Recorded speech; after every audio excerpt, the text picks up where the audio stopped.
ये आप देख सकते हैं दोस्तों, आपको हवा में कुछ गुब्बार धूल का उड़ता हुआ दिखाई दे रहा होगा। थोड़ा सा मैं लेट हो गया, मुझे कॉल बीच में आ गई थी। तो ये अभी अभी कंपनी ने ब्लास्टिंग करी है जस्ट, ठीक है।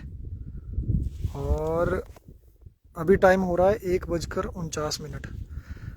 अब कोई बात नहीं, कंपनी अपना काम कर रही है, करे, हमें कोई दिक्कत नहीं है।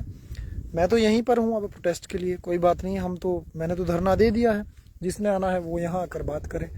मेरी सिर्फ कुछ डिमांडें हैं। सबसे पहले, जैसे कि मैंने वीडियो में बताया था कि डीजीएमएस की रिपोर्ट आज दिन तक क्यों नहीं आई है। एक तो वो रिपोर्ट मुझे चाहिए, वो मुझे चाहे अब एसडीएम कार्यालय के थ्रू आए, चाहे राष्ट्रपति महोदय के पास है, डिस्ट्रिक्ट इंडस्ट्री के थ्रू आए जिनको बार बार पत्राचार हुए, चाहे डीसी महोदय करें, चाहे सीएम की तरफ से हो, सीएम हेल्पलाइन से, चाहे पीएम की, चाहे एमएलए साहब करें। मुझे इससे कोई लेना देना नहीं है, चाहे कंपनी करे। दूसरी बात, मैं यहाँ से तभी हटूंगा जब मुझे कंपनी, एक तो डीजीएमएस की और दूसरा माइनिंग ऑफिसर ने जो फर्जी रिपोर्ट बनाई है, तो वो उसका मुझे जवाब चाहिए कि फिर अगर उन्होंने रिपोर्ट कैसे दे दी, ठीक है। और दूसरी मेरी जो असली जो डिमांड है, जब तक ये चीज़ें नहीं होती तो तब तक फिलहाल के लिए मैं ये जो ब्लास्टिंग है, अवैध ब्लास्टिंग है, इसको रोका जाए, क्योंकि इससे मेरा घर, मेरा परिवार इफेक्टेड हो रहा है। पत्थर नीचे आ रहे हैं, जान माल का खतरा हो चुका है, किसी की जान किया जिम्मेवारी ले। ये देखिए दोस्तों, एक और ब्लास्टिंग, ये देखिए। अब धड़ाधड़ ब्लास्टिंग है दोस्तों, 2 ब्लास्टिंग यहाँ पर हो गई, ठीक है, 1 मिनट के बीच बीच में, ठीक है। तो आप देखते रहिए, कोई बात नहीं, और मज़ा आने वाला है। ये धूल का गुब्बार काफ़ी अभी बढ़ ही रहा है, ये देखिए।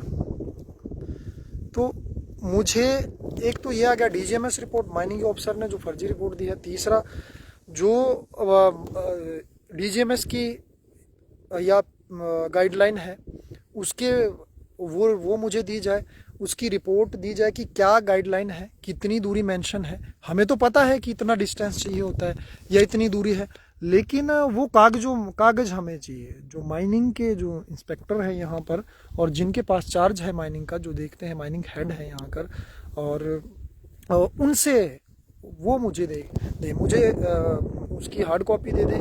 फिर मैं यहाँ पे मुझे खड़ने की ज़रूरत नहीं है। मैं थोड़ा सा अपना सेफ जगह में या कहीं अलग से जाने के लिए तैयार हूँ, लेकिन तब तक तो यहीं डटे रहेंगे। कोई बात नहीं, कंपनी इग्नोर कर रही है, ये यहाँ से चले गए, आज इन्होंने ब्लास्टिंग नहीं करी, कोई बात नहीं, हम तो यहीं हैं। इनकी मशीनें वहाँ पर खड़ी है, मैं भी यहीं हूँ, अनिश्चित काल तक खड़ा हूँ। ये प्रशासन और सभी से मैं कह रहा हूँ, और मीडिया से भी मेरी गुहार है कि वो इसको कवर करें।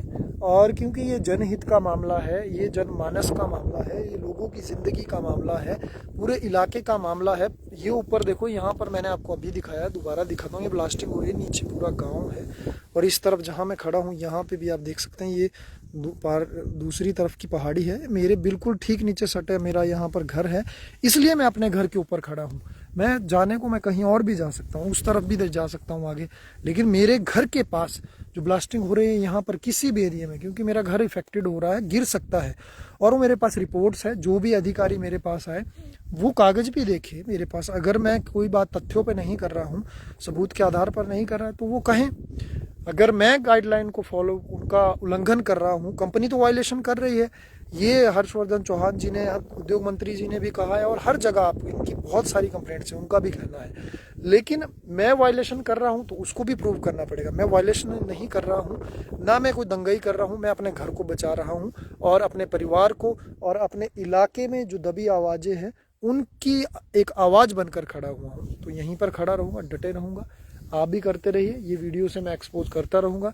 मुझे ये परमिट और कितनी डिस्टेंस है यहाँ से लेके डीजीएमएस के जो परमिट है, और बाकी जो गाइडलाइन है प्लास्टिक की, वो मुझे दी जाए, ठीक है। तो आप बने रहें मेरे साथ। जय हिंद।